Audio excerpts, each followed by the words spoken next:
Un desconocido envió 1 millones a mi cuenta bancaria por error.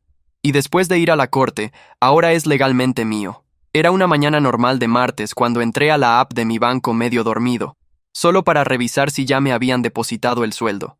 Al principio pensé que todavía estaba soñando. El saldo decía $1,023,047. Parpadeé. Actualicé la app. El mismo número. $1,000,000. Mi primer instinto fue pensar que el banco había cometido alguna clase de error completamente absurdo. Yo ni siquiera había visto tantos ceros en mi vida. Trabajaba en una tienda, vivía de cheque en cheque.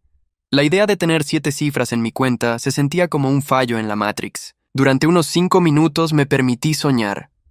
Pagar mis préstamos estudiantiles, comprar un auto que no resollara cada vez que giraba la llave, tal vez incluso dar el pago inicial de una casa. Pero entonces la realidad me cayó encima. El dinero así no aparece de la nada. Alguien en algún lugar se iba a dar cuenta. Decidí que iría al banco después del trabajo y explicaría todo. Mantenerlo limpio, mantenerlo seguro. Pero antes de siquiera llegar a mi turno, tocaron a mi puerta. Un hombre alto con traje oscuro estaba parado allí. No era banquero. Se parecía más al tipo de hombre que escolta a jefes de la mafia a la corte. Cabello engominado hacia atrás, zapatos caros y una mirada que me retorció el estómago. «Recibiste algo que no te pertenece», dijo sin presentarse. «Lo queremos de vuelta». Se me secó la garganta. «Mire, justo estaba por...» Me interrumpió. «No te hagas el tonto. Se hizo una transferencia. Cuenta equivocada. Ese dinero no es tuyo. Lo vas a devolver». Hoy, no pregunté cómo sabía mi dirección, no pregunté para quién trabajaba, solo asentí. Me deslizó una tarjeta con un número de teléfono escrito en ella, me la puso en la mano y se fue caminando como si nada hubiera pasado. Esa noche, apenas dormí. Todo en mí gritaba que llamara a la policía, pero algo en el tono de aquel hombre me hizo pensar que eso no terminaría bien. Así que, en cambio, hice lo único que se me ocurrió. Llamé a mi papá. Ahora mi papá no es simplemente un tipo cualquiera. Es contador. Y pasó 30 años desenredando fraudes financieros. Cuando le conté lo que había pasado, ni siquiera sonó sorprendido. «No toques el dinero», dijo con firmeza. «Y no llames a ese número. Si lo transfirieron por error, se puede rastrear. El banco tiene que encargarse. Si están evitando al banco para venir directamente a ti, eso significa que el dinero no es solo un error, está sucio. Sucio como ilegal». 2 días después, fui al banco para explicar todo.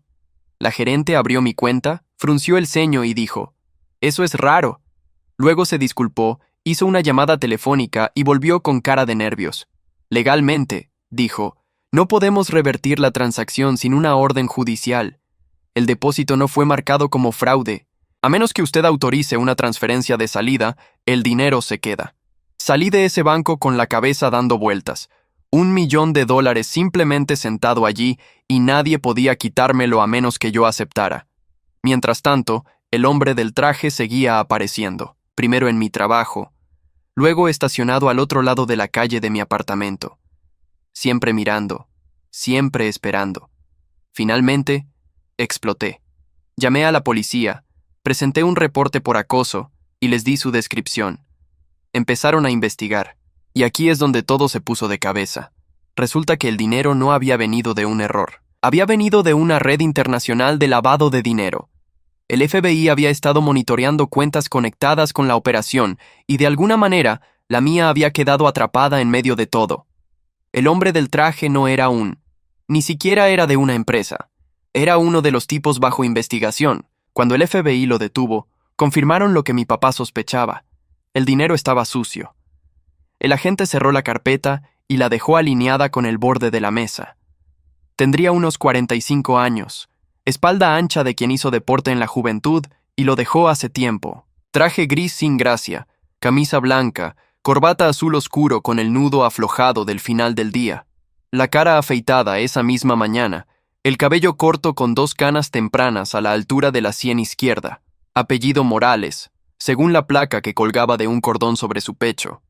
Esta era nuestra tercera reunión, contando hoy. En la primera había hablado poco y había escuchado mucho. En la segunda me había hecho preguntas que ya tenían respuesta, para ver si la mía coincidía. En la tercera, la de hoy, finalmente había dejado de medirme. Empujó hacia mí una tarjeta de cartón blanco con un número impreso en tinta negra. Cualquier contacto que reciba a partir de ahora lo llama directamente a este número, dijo. Su voz era baja y plana, sin acento marcado. No al 911, no a la oficina local, a este número. Asentí. Tomé la tarjeta. La metí en el bolsillo interior de la chaqueta, no en el de atrás del pantalón. Algo en su mirada me indicó que era importante guardarla cerca del cuerpo. ¿Y el dinero?, pregunté. El dinero se queda en su cuenta por ahora. La fiscalía decidirá qué hacer con él. Usted no lo toca, no transfiere, no retira, no genera movimientos voluntarios, ¿estamos claros? Estamos claros. Morales no se movió todavía. Me miró fijo. Ese tipo de mirada que no exige una respuesta pero la espera. Era un gesto que había aprendido a leer en estas 3 reuniones. Cuando él se quedaba quieto, era porque había algo más que quería que yo dijera por mi cuenta. No dije nada.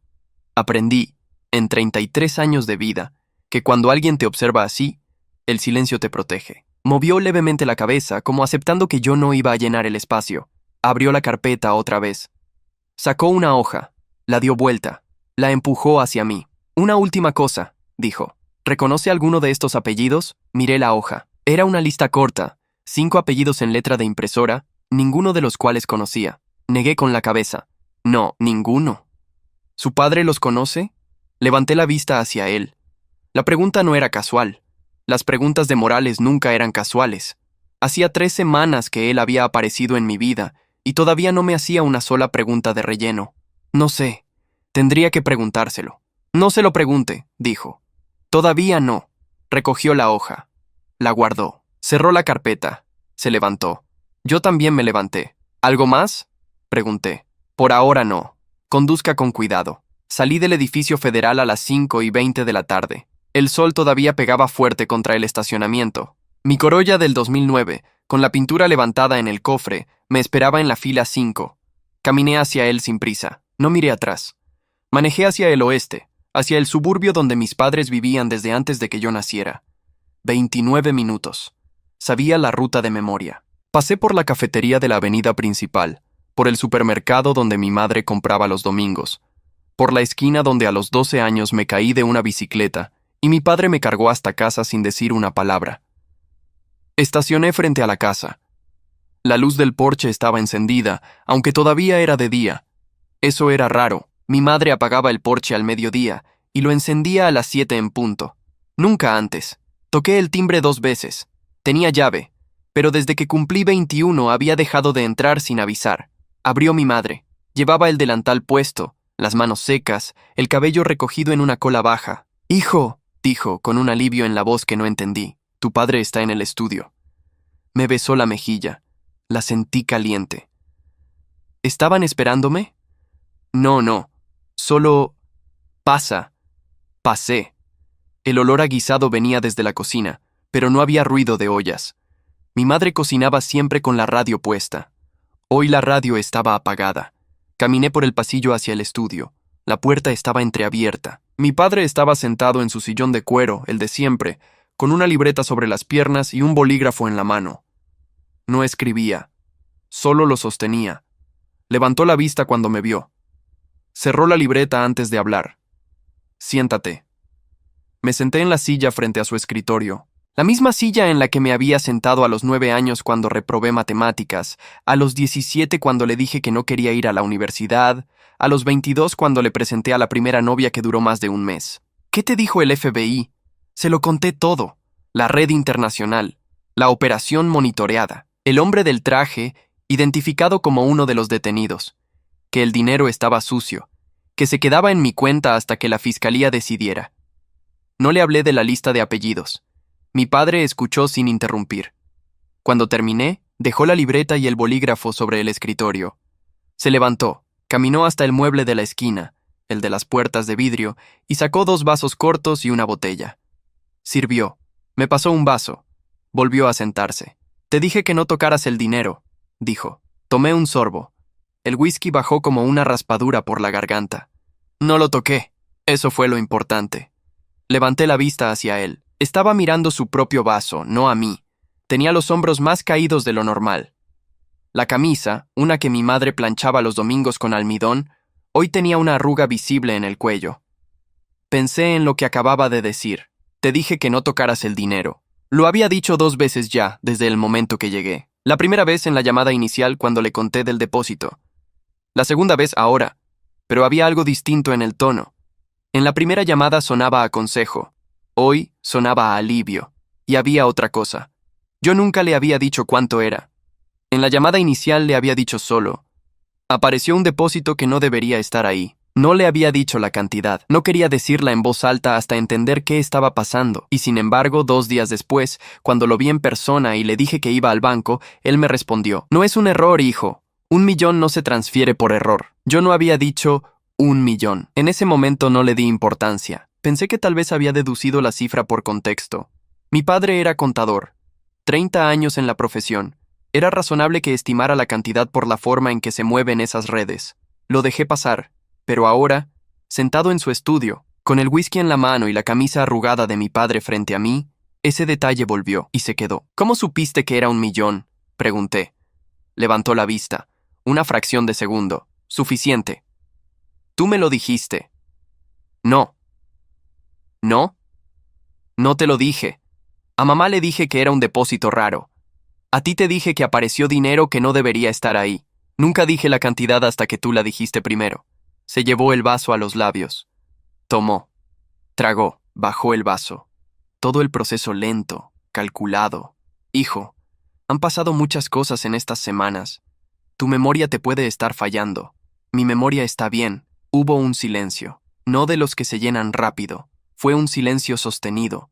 Los dos sentados frente a frente, con los vasos en la mano, sin nadie cediendo. Mi madre tocó la puerta y entró sin esperar respuesta. «¿Quieren cenar ahora o más tarde?», preguntó. «Más tarde», dijo mi padre. «Yo no me quedo a cenar», dije. Mi madre nos miró a los dos. Algo en su cara cambió, como cuando uno levanta una piedra y encuentra debajo algo que no quería ver. «Bueno», dijo, «lo dejo en el horno por si cambias de opinión». Se fue. Cerró la puerta. Mi padre dejó el vaso sobre el escritorio. Cruzó las manos. Era el gesto que hacía cuando iba a hablar de algo serio con un cliente. Lo había visto 100 veces a través de la puerta entreabierta de su oficina, cuando yo era niño y esperaba a que terminara para que me llevara a comer helado. «Lo que pasó es delicado», dijo. «Necesito que confíes en mí. Confío en ti. ¿Sí?» «Sí», lo dije sin parpadear. Aprendí también, en estos 33 años, que cuando uno miente bien, no hay que apartar la vista. Se quedó callado. Asintió. Tomó la libreta del escritorio, la abrió, la volvió a cerrar. Era una libreta nueva, no la libreta de cuero verde que usaba siempre, esa que tenía desde antes de que yo entrara a la primaria y que él renovaba cada 5 años en la misma papelería del centro. «¿Y esa libreta?», pregunté. «Una de trabajo. ¿Estás trabajando? Pensé que te habías jubilado el año pasado. Asesorías, casos pequeños». «Ah». Me terminé el whisky. Me levanté. Dejé el vaso sobre el escritorio, al lado del suyo. «Me voy. Mañana temprano tengo que estar en la tienda. Te acompaño a la puerta». No hace falta, pero me acompañó. En el pasillo, antes de llegar a la sala, pasé por la mesa del recibidor, esa donde mi madre dejaba siempre las llaves y el correo. Había un sobre abierto encima, sello membretado de un bufete que no conocía. La fecha del matasellos era de 3 semanas atrás. 3 semanas atrás era una semana antes de que apareciera el millón en mi cuenta. No me detuve. No miré 2 veces. Seguí caminando. «Saluda a mamá de mi parte», dije al llegar a la puerta. «Cuídate, hijo». Me abrazó.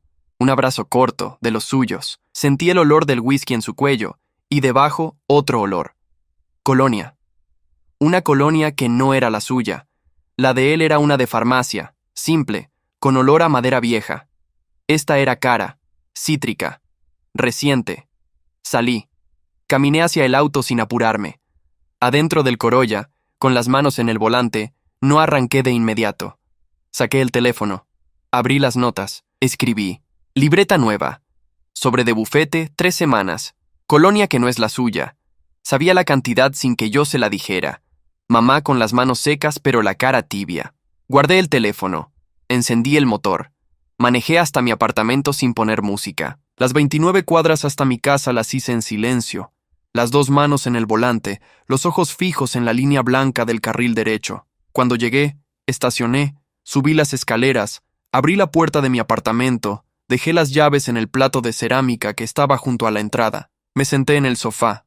No prendí la luz. La calle, a través de la ventana, dejaba entrar lo suficiente para ver el contorno de las cosas. Saqué la tarjeta blanca del bolsillo interior de la chaqueta. La puse sobre la mesa baja, frente a mí. El número del agente Morales, impreso en negro, brillaba un poco bajo la luz de la farola que entraba por la persiana medio abierta. Llamé a mi madre. Contestó al tercer timbre. ¿Llegaste bien? Sí, mamá. Llegué bien. Silencio. ¿Te falta algo, hijo? Una pregunta nada más. Dime. ¿Cuándo fue la última vez que papá compró colonia? Hubo una pausa. Larga. Más larga de lo que debería haber sido para una pregunta así. Hijo, ¿por qué me preguntas eso? Por curiosidad. Otro silencio. Lo dejé crecer. Hace mucho, dijo al fin. Tu papá no compra colonia. La que usa es la que le regalo yo cada Navidad. Hace años que es la misma. Gracias, mamá. Descansa.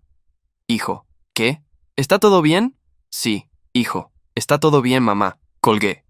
Me quedé en el sofá, con el teléfono en la mano mirando la tarjeta blanca sobre la mesa. La luz de la farola se movió un poco con el viento de afuera, y la sombra del marco de la ventana cruzó la tarjeta y volvió a su lugar. Tomé el teléfono otra vez. Busqué en mis contactos al hermano de mi madre, el único de la familia que no se hablaba con mi padre desde hacía 15 años. Marqué. ¿Quién es? Preguntó una voz ronca al otro lado. Soy yo, tu sobrino. Pausa. ¿Pasó algo con tu madre? No. Mamá está bien. Necesito que me digas una cosa. Dime, ¿por qué dejaste de hablar con mi papá? Esta vez el silencio fue tan largo que pensé que se había cortado la llamada. Eso es viejo, sobrino. No vale la pena. Para mí sí vale la pena. Hoy, lo escuché respirar. Lo escuché tomar algo, un vaso, agua tal vez. Lo escuché soltar el vaso sobre una superficie de madera. ¿Estás solo en tu casa? Preguntó.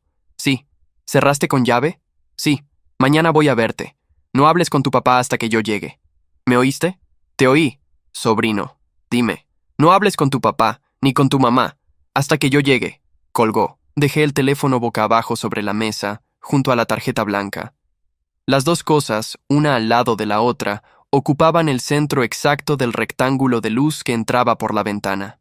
Me levanté. Fui a la cocina. Abrí el refrigerador. No tenía hambre. Cerré el refrigerador. Volví al sofá. Me senté otra vez, las manos sobre las rodillas, la espalda recta.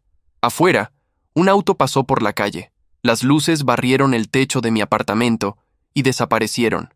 Después volvió el silencio. Esa noche dormí en el sofá, con la ropa puesta y los zapatos al lado del sillón. El hermano de mi madre llegó a las 7:20 de la mañana. Lo vi por la mirilla antes de abrir. Tenía 62 años, las manos llenas de manchas de la edad, una chaqueta de mezclilla descolorida en los puños. Cargaba una bolsa de papel del panadero de su barrio. Lo dejé entrar sin decir nada. ¿Café? Pregunté. Café. Lo serví. Nos sentamos en la mesa de la cocina. Sacó 2 panes dulces de la bolsa, los puso sobre una servilleta, no los tocó. Empieza por lo que pasó hace 15 años. Dije, tu papá me llamó un domingo para que le ayudara con la declaración de unos clientes. Yo trabajaba en Hacienda. Le hacía favores cuando se le acumulaba el trabajo. Me dio 4 carpetas. 3 estaban en orden. La cuarta no. ¿Qué tenía la cuarta? Tenía facturas, recibos, movimientos bancarios, todo lo que debe tener una contabilidad. Pero el cliente no existía. Busqué el nombre en el sistema. No estaba registrado. Ni la persona, ni la empresa, ni la dirección. Era una carpeta perfecta de un cliente fantasma. Dejó el café sobre la mesa. Las manos no le temblaban, las palabras tampoco. Le pregunté a tu padre. Me dijo que era un favor para un amigo, que el cliente existía pero todavía no estaba registrado, que iba a arreglarlo la semana siguiente. Le dije que devolviera la carpeta y se olvidara del asunto. Me dijo que ya era tarde. Le dije que entonces yo también me olvidaba de él, y eso hice. ¿Y no me dijiste nada en 15 años? Tenías 18 años, sobrino. Estabas terminando la secundaria. Tu papá te pagaba la universidad. No iba a meter a un hijo en contra de su padre con una sospecha. ¿Era sospecha o era certeza? Era certeza. Cogí mi taza, la giré entre las manos, no tomé. ¿Guardaste algo? asintió una sola vez. Una fotocopia de la página de movimientos. La hice el lunes siguiente en la oficina, antes de devolver la carpeta. La tengo en una caja, en mi casa. Si algún día la necesitas, te la doy. La voy a necesitar. Lo sé. ¿Por qué viniste hoy? Porque ayer me llamaste con la voz de quien acaba de entender algo. Y porque ese algo, si tengo razón, va a ser peor que lo de hace 15 años. Se levantó, lavó su taza en el fregadero, la secó con el trapo, la dejó boca abajo en la escurridera. ¿Qué hago? Pregunté. Lo que ya estás haciendo. Mira y no hables. Confirma lo que sospechas con tus propios ojos. No lo enfrentes. No le des oportunidad de borrar. Asintió hacia la puerta. Salió sin abrazo ni despedida. Esperé media hora. Después llamé a mi madre. Hijo, ¿pasó algo? Voy para allá. Tu padre no está. Tiene una reunión en el centro. Mejor, quiero verte a ti. Pausa larga. Está bien. Manejé las 29 cuadras otra vez. Esta vez con la radio de noticias puesta, volumen bajo. Llegué a las 9:45. Mi madre abrió antes de que tocara el timbre. Estaba peinada, vestida de calle. Una blusa que solo usaba para salir. ¿Ibas a algún lado? Pregunté. A la farmacia. Puedo ir después. Voy contigo. No, hijo. Es solo a la esquina. Pasa. Pasé. La radio de la cocina sonaba esta vez. Una canción vieja, de las que cantaba cuando yo era niño. Me sirvió café. Le temblaba el pulso al pasarme la taza. Le temblaba al regresar la jarra a la cafetera. Le temblaba al sentarse frente a mí. ¿Estás bien, mamá? Estoy bien. Tus manos. Es la edad. Hace una semana no te temblaban. Hace una semana no había pasado nada de esto. Tomé un sorbo. La miré sin parpadear. ¿Qué te dijo papá anoche? Nada. Mamá. Nada, hijo. Que tú estabas confundido. Que tu memoria te estaba fallando. Que iba a llamarte hoy para arreglar las cosas. ¿Y a ti cómo te las arregló? Bajó la vista. Se puso a mover el azúcar de un lado a otro del platillo con la cucharita. No respondió. Me levanté. Le pedí permiso para usar el baño. Caminé por el pasillo, pasé el baño, entré al estudio de mi padre.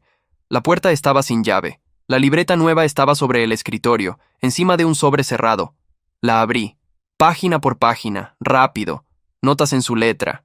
Cifras, iniciales, fechas. En la página 12, escrito a mano y subrayado 2 veces, estaba mi número de cuenta bancaria. La fecha al margen. 3 meses antes del depósito del millón. Debajo, en la página 13, una lista de 5 apellidos. Los mismos 5 apellidos que Morales me había mostrado el día anterior. Saqué el teléfono. Tomé fotos de las 2 páginas. Cerré la libreta.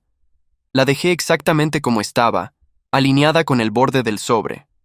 Salí del estudio. En el pasillo, antes de regresar a la cocina, me detuve frente a la pared de los retratos. Eran las mismas fotos de siempre. La boda de mis padres, yo a los 6 años en bicicleta, mi primera comunión, pero había una nueva, pequeña, en un marco metálico que no combinaba con los demás. Una foto de mi padre con 3 hombres frente a un restaurante que no reconocí. Me acerqué. La fecha impresa en la esquina inferior era de hace 2 meses. Mi padre llevaba la misma chaqueta que usaba hoy. Saqué el teléfono. Tomé otra foto. Pasé por el baño. Abrí el grifo unos segundos. Lo cerré.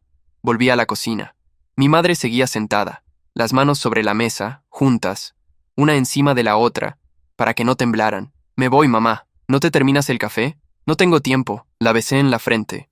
Olía a la misma colonia barata que la mañana del día anterior, la de siempre. En el auto, antes de arrancar, abrí las fotos del teléfono. Las miré. Cerré la galería.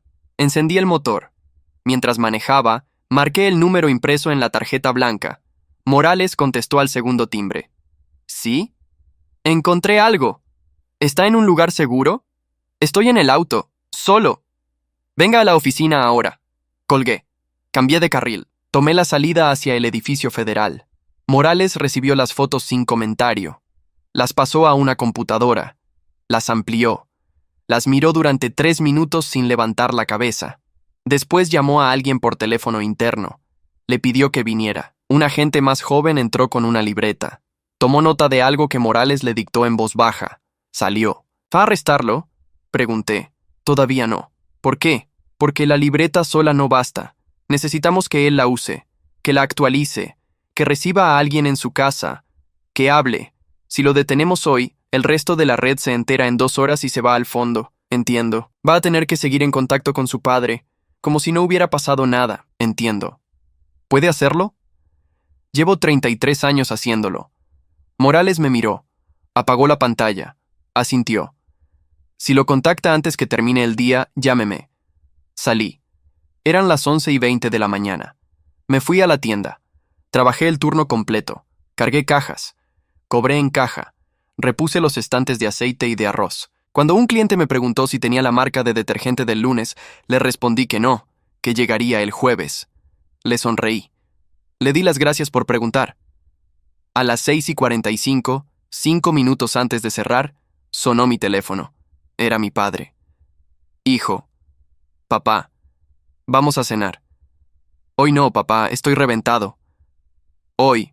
No es una invitación, es una conversación que llevo postergando demasiado. Pausa. Está bien, ¿dónde? Me dio la dirección de un restaurante italiano en el norte de la ciudad. Un lugar que él nunca había mencionado. Reservación a las 8. Llegué a las 8:04. Mi padre ya estaba sentado en una mesa del fondo, contra la pared. La mesa era pequeña, redonda, para dos. El mantel era blanco, una vela baja en el centro, encendida. No había nadie en las mesas vecinas. Era miércoles, una hora temprana, un lugar que él había elegido por eso. Llevaba una camisa que no le conocía, cuello abierto, sin corbata. Ya pedí antipasto para los dos, dijo cuando el mesero se acercó. No tomé tu pedido, dije. Vino tinto, le dijo mi padre al mesero. La copa pequeña para él. El mesero se fue. Antes de empezar, dijo mi padre, quiero pedirte algo. No interrumpas. Escucha hasta el final. Te escucho. Cruzó las manos sobre el mantel. El gesto del cliente serio. Hay una manera de que el dinero se quede contigo. Limpio, documentado, sin riesgo legal. Es un proceso largo, pero funciona. Yo lo he visto funcionar. Lo que necesitas hacer es firmar una sola cosa. Una declaración de origen, redactada por un abogado, que reconozca el dinero como un préstamo informal de hace 2 años, ya regularizado mediante intereses pagados en efectivo. La declaración entra al sistema, la fiscalía la valida. El dinero pasa de cuenta congelada a fondos propios. Y se acabó. Tomé un sorbo del agua que el mesero había servido antes. La bajé. La dejé alineada con el borde del mantel, como Morales con sus carpetas. ¿Quién redacta la declaración? Un colega. ¿De qué bufete? Un colega. Hace 3 semanas te llegó un sobre con membrete de un bufete. ¿Es el mismo?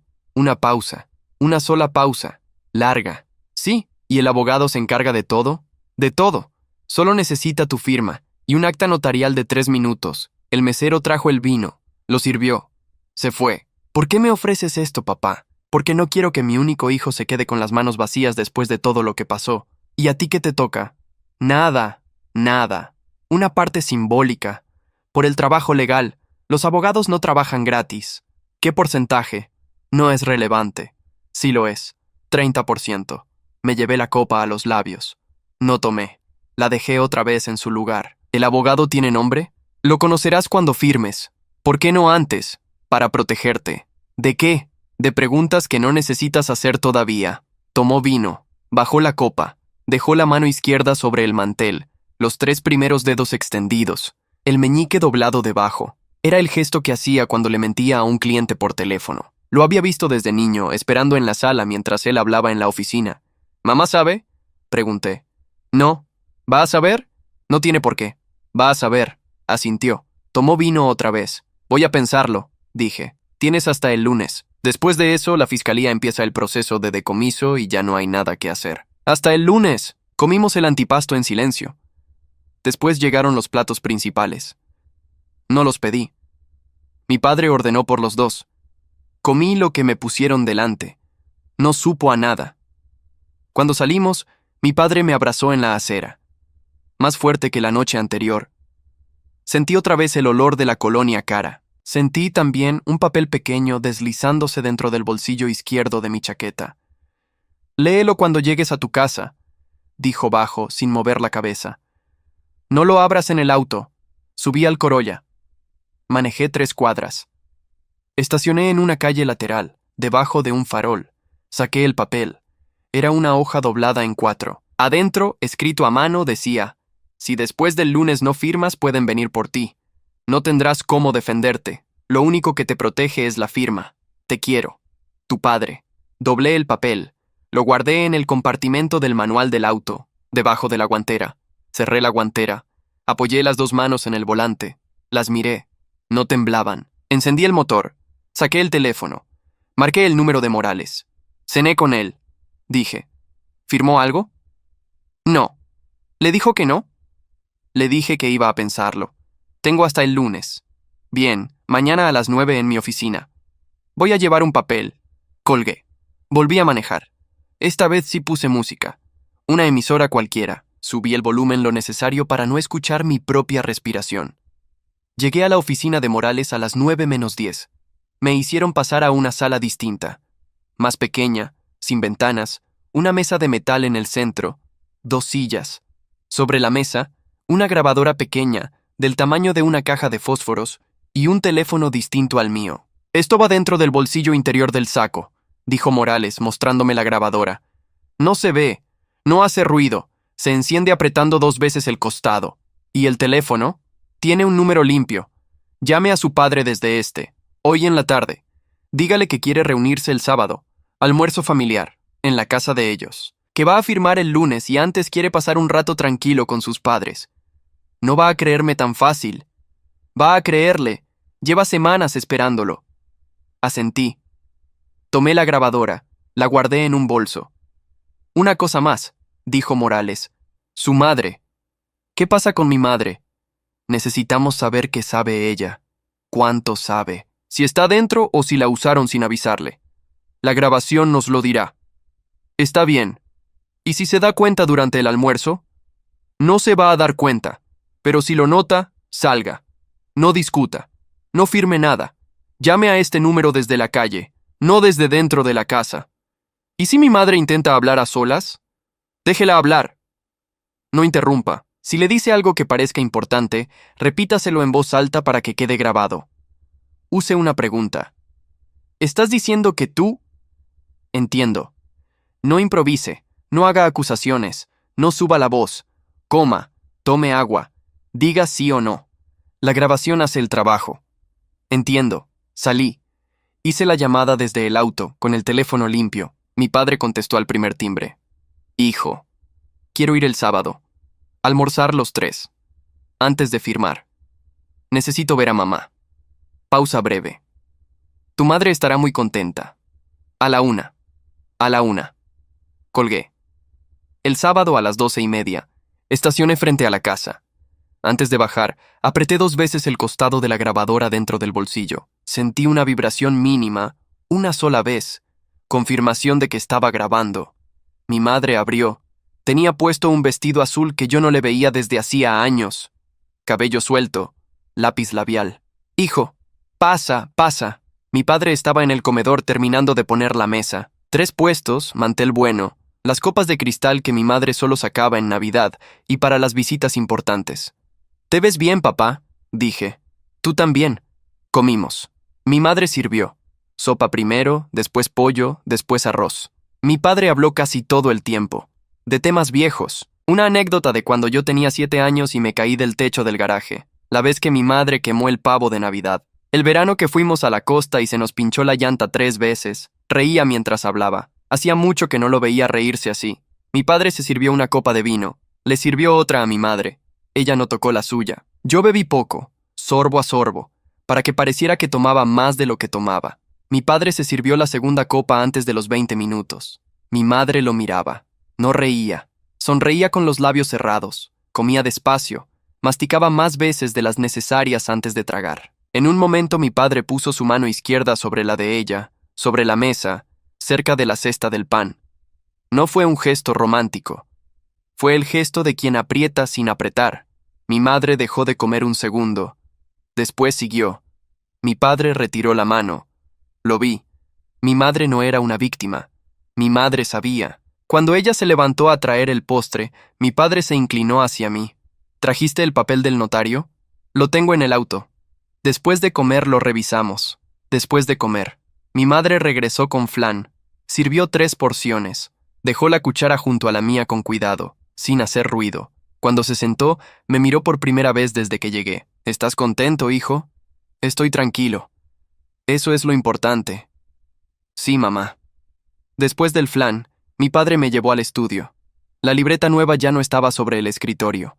En su lugar había una carpeta de cartón gris, sin etiqueta, alineada con el borde. No pregunté por ella. Mi padre no la mencionó. Sacó 3 carpetas de un cajón. Las abrió frente a mí. La declaración de origen, el acta notarial, un documento adicional, en blanco, con un espacio para firma. Le pregunté qué era. Me dijo que era una cesión de poder limitada, para que el abogado pudiera operar las cuentas durante el proceso, que era estándar. ¿Estándar para qué? Para casos como el tuyo. Asentí. Hice 3 preguntas más. Las hice con cuidado, dejando espacio entre cada una. Mi padre respondió las 3. Dio nombres. Mencionó una sucursal bancaria específica, una dirección, un número de notaría. Mencionó también, sin darse cuenta, 2 de los 5 apellidos que estaban en su libreta. El lunes, dije. El lunes. Me acompañó a la puerta. Mi madre estaba de pie en el pasillo, las manos juntas adelante, esperando. Me besó la mejilla. Esta vez su mejilla estaba seca. Te quiero, dijo. Yo también. Salí. Subí al Corolla. Cerré la puerta. Apreté 2 veces el costado de la grabadora. La vibración mínima volvió a confirmar que se había detenido. Encendí el motor. Avancé hasta la primera esquina. Doblé. Avancé 3 cuadras más. Estacioné debajo de un árbol, en una calle vacía. Apoyé los brazos en el volante, la frente sobre los brazos, y por primera vez desde que tenía 10 años, lloré sin hacer ruido, durante varios minutos, hasta que dejé de llorar solo porque se acabó. Después saqué el teléfono limpio, marqué a Morales. Tengo todo, dije. Venga ahora. Voy. Encendí el motor otra vez. Manejé hacia el edificio federal. La grabadora pesaba menos que un encendedor en el bolsillo del saco, pero la sentí ahí cada vez que tomaba una curva. El teléfono limpio que me había dado Morales sonó a las 5:42 de la mañana. Yo estaba despierto. Llevaba despierto desde las 3. Está hecho, dijo Morales. ¿Sin incidentes? Sin incidentes. No se resistió. Su madre está en la casa. No la detuvimos. Va a recibir su llamada en cualquier momento. Entiendo. No salga de su apartamento hasta nuevo aviso. Si su madre va para allá, llámeme antes de abrir. Entiendo. Colgué. Me quedé sentado en el borde de la cama, los pies descalzos sobre el piso de madera, las manos sobre las rodillas. Conté hasta 100. Después me levanté. Fui al baño. Me lavé la cara con agua fría. Me cepillé los dientes. Me afeité. Saqué del closet una camisa limpia, planchada el domingo por la noche.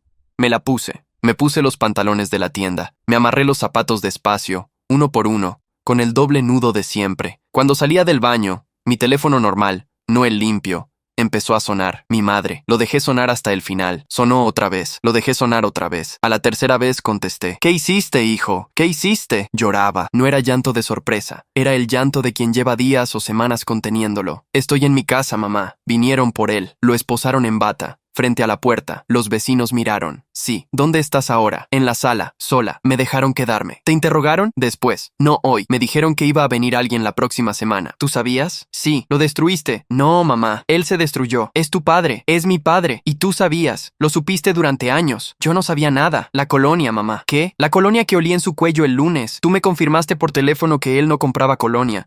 Estabas avisándome sin avisarme. Silencio largo. No sé de qué hablas, si lo sabes. Hubo un sollozo. Después un grito ahogado, contenido, como cuando uno se traga algo que quema. No tienes derecho. Tengo todo el derecho. Tu padre te quiere. Mi padre me usó. No vuelvas. ¿Me escuchas? No vuelvas a esta casa. No iba a volver, mamá. Colgué. Dejé el teléfono boca abajo sobre la mesa de la cocina. No volvió a sonar en 15 minutos. Después sí, sonó otra vez. Lo dejé sonar. Me preparé café. Lo tomé de pie, contra el lavaplatos. Comí 2 rebanadas de pan tostado. A las 7:10 salí del apartamento. Llamé primero a Morales. ¿Puedo ir al trabajo? Sí, la operación está cerrada. Llámeme si algo cambia. Manejé a la tienda, estacioné. Entré por la puerta de empleados. Me puse el delantal. Marqué el reloj. El dueño me miró desde la oficina trasera. Se acercó. ¿Pasó algo? Preguntó. Sí. ¿Algo grave? Sí. ¿Necesitas el día? No. Necesito el día menos que cualquier otro día. Me miró. Asintió. Volvió a la oficina sin preguntar más. Trabajé. Cargué cajas. Cobré en caja. Repuse aceite y arroz. Mi compañero de turno me preguntó si había visto el partido del domingo. Le dije que no. Me preguntó por mi padre, que siempre saludaba cuando pasaba a comprar el periódico los lunes. Le dije que mi padre no iba a pasar esta semana. Me preguntó si estaba enfermo. Le dije que algo así. No insistió. Siguió etiquetando latas de atún en el pasillo 4. Una señora me preguntó si tenía pañales talla 4. Le dije que sí, que estaban en el pasillo 6, contra la pared del fondo. Le sonreí. Le di las gracias por preguntar. A media mañana entró un repartidor con una carga de huevos. Lo ayudé a descargar. Las cajas eran de 18 unidades cada una, 12 cajas en total. Las acomodé contra la pared del refrigerador. Cuando terminé, sudaba un poco. Me limpié la frente con el dorso de la mano. Volví a la caja. A media mañana, el dueño salió otra vez de la oficina. Me llamó al lado del exhibidor de revistas. Tenía 2 vasos de café en la mano. Me dio uno. ¿Quieres contarme? No. Está bien.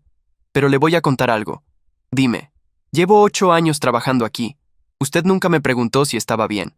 Hoy me preguntó 2 veces. Gracias. De nada, muchacho. Una cosa más. Dime. ¿Está bien si trabajo el turno completo todos los días esta semana? Está bien. Gracias. Me dio una palmada corta en el hombro. Regresó a la oficina. A las 2 de la tarde llegó la señora de las 9:40, la que viene todos los días por leche y por 2 plátanos. Me preguntó cómo estaba. Era la primera vez en mi vida que alguien me hacía esa pregunta y yo no respondía, bien, gracias, ¿y usted? Estoy mejor de lo que he estado en años. Me miró sorprendida. Después sonrió. Me alegro, hijo. Gracias. Le cobré la leche y los 2 plátanos. Le di la bolsa. Le di las gracias por preguntar. Cerré la tienda con el dueño a las 9. Caminé a mi apartamento porque no había estacionado cerca esa mañana. 20 minutos. Cuando llegué, tenía un mensaje del hermano de mi madre. 4 palabras. La carpeta está esperando. Subí. Dejé las llaves en el plato. No encendí la luz. Me senté en el sofá. No respondí al mensaje. Lo haría al día siguiente. Saqué del bolsillo el papel doblado que mi padre me había deslizado el miércoles en el restaurante. Lo abrí. Lo leí otra vez. Lo doblé. Lo guardé. Me levanté. Fui a la cocina. Llené un vaso de agua. Lo tomé entero, de pie, junto al grifo. Después fui al baño. Me quité la ropa de trabajo. Me metí a la ducha. El agua salió fría los primeros segundos. La dejé fría. Salí de la ducha. Me sequé. Me puse ropa de dormir. Me senté en el sofá. Tomé el teléfono. Escribí 4 palabras al hermano de mi madre. Mañana paso por ella. Envié. Apagué el teléfono. Dormí en el sofá. Al día siguiente fui a buscar al hermano de mi madre. Me entregó una bolsa de papel. Adentro, dentro de un sobre, la fotocopia que había guardado durante 15 años. La página tenía un sello viejo de Hacienda en la esquina, 2 cifras subrayadas, una firma que era de mi padre. La llevé esa misma tarde a Morales. Esto cierra el caso, dijo. ¿Cuánto tarda? Entre 4 y 8 meses, hasta sentencia firme. El dinero queda congelado hasta entonces. Después la fiscalía decide. ¿Qué pasa con el dinero? Una parte va al Estado. Otra parte puede quedarse en su cuenta. Eso lo decide el juez, según el daño que se le pueda demostrar a usted. Demuéstrelo. Fui llamado a declarar 2 veces. La primera duró 40 minutos. La segunda, una mañana entera. En las 2 vi a mi padre en la sala. La primera vez me miró fijo. La segunda no levantó la cabeza. Mi madre no fue. No recibí mensajes de ella en esos 6 meses. Mi tío sí los recibió. Me los reenvió. Eran 3 líneas cada uno. Quejas suaves, sin pedirme nada. Tardó 6 meses, no 8. Mi padre fue condenado por asociación ilícita, lavado y 2 delitos más que los abogados nombraron con palabras largas. Pidió un acuerdo. Lo aceptó. Cumpliría 7 años en una prisión de baja seguridad. La libreta nueva, las fotos del estudio, la fotocopia del tío y la grabadora del sábado fueron las 4 piezas que cerraron el cuadro. Mi madre no fue acusada. Se mudó a casa de su hermana, la mayor, en otra ciudad. No me llamó. Yo tampoco. Del millón en mi cuenta, el juez me dejó $422,000. Compensación por daños, cooperación y los gastos de meses sin poder usar mis propias cuentas. El resto fue al Estado. No celebré. Pagué la deuda estudiantil completa. Me quedaron 361,000. Avisé en la tienda con 2 semanas de anticipación. El dueño no me dijo que me quedara. Me dijo que la puerta estaba abierta si algún día volvía. Dejé el apartamento alquilado. Empaqué en 4 cajas. La ropa, los libros, 2 sartenes, el plato de cerámica de la entrada. Lo demás lo dejé para el siguiente inquilino. Alquilé un local pequeño, una cuadra dentro del barrio industrial. 3 meses para acondicionarlo. Compré un elevador hidráulico de segunda mano, un compresor, un juego de herramientas, 2 bancos de trabajo. Pinté las paredes yo mismo, blancas con franja gris a media altura. Mientras pintaba, mi tío vino 2 sábados a ayudar. No habló mucho. Cargó tablones, alineó las cajas de herramientas, barrió las virutas del piso. Al final del segundo sábado se quedó parado en la puerta, mirando el local, y dijo: «Esto le hubiera gustado a tu abuelo. Era su padre y mi abuelo». No le contesté. Le serví café del termo y nos lo tomamos parados. Mandé hacer un letrero de chapa con 6 letras. Taller, sin nombre. No quería nombre todavía. El día de la inauguración fue un martes de junio. Abrí a las 8. A las 8:10 entró el primer cliente. Un señor de bigote canoso, con un Renault del 97 que sonaba como un molino de café. Le revisé la correa de distribución. Era eso. Le di presupuesto al peso justo, sin redondear hacia arriba. Aceptó. Dejó el auto. A las 11 entró el segundo cliente. A la 1 el tercero. Entre cliente y cliente comí un sándwich que me había preparado en la mañana. Lo comí parado, contra el banco de trabajo. Tomé agua del termo. Limpié una llave inglesa que se había manchado de aceite. La colgué en su lugar. A las 5 de la tarde, un empleado del correo trajo una carta. Sello del centro penitenciario. Letra de mi padre en el sobre. Mi nombre completo. Mi nueva dirección. La recibí. Firmé el acuse. La llevé al pequeño patio trasero del taller, junto al cubo de basura metálico. Saqué un encendedor del bolsillo. Encendí una esquina. La sostuve por la otra punta hasta que las llamas se acercaron a mis dedos. La solté en el cubo. Esperé a que se consumiera entera. Aplasté las cenizas con la suela del zapato. Volví adentro. Atendí a un cuarto cliente que llegaba con una bujía rota. Cobré. Le di las gracias. Le di las gracias también al señor del Renault cuando vino a recoger su auto a las 7:30. Le entregué la llave. Encendió el motor. Sonaba como un motor. Buen trabajo, muchacho. Gracias. ¿Lleva mucho con el taller? Hoy es el primer día. Me miró. Apagó el motor. Bajó del auto. Entonces voy a decirles a mis 2 cuñados que pasen también. Los 2 tienen autos viejos. Los 2 cuidan el peso. Gracias. De nada, muchacho. Tu nombre. Se lo dije. Era la primera vez en 3 meses que se lo decía a un cliente. Me lo apuntó en la libreta donde apuntaba los kilometrajes de los autos de su familia. Hasta el sábado, dijo. Hasta el sábado. Cerré el taller a las 8:10. Apagué las luces. Bajé la cortina metálica con las 2 manos. Cerré con candado. Caminé 3 cuadras hasta donde había estacionado el Corolla esa mañana. Antes de subir al auto, me detuve a mirar el letrero del taller a la distancia, desde la otra acera. 6 letras de chapa, sin nombre. La luz de la farola pegaba justo sobre la palabra y la dejaba leerse desde la esquina. Mañana mandaría a pintar el nombre, el mío, en letras negras, sobre el blanco de la chapa. Subí al Corolla, encendí el motor, manejé hasta mi apartamento nuevo, 2 habitaciones, cocina pequeña, balcón hacia el este. Era un apartamento que había alquilado un mes atrás, sin amueblar todavía. Las cajas seguían contra la pared del comedor, en el mismo lugar donde las había puesto el día de la mudanza. Llegué, estacioné, subí, abrí la puerta, dejé las llaves en el plato de cerámica de la entrada. Comí algo. No recuerdo qué. Me lavé los dientes, me acosté en mi cama, no en el sofá. Apagué la luz de la mesa de noche. Dormí 8 horas seguidas.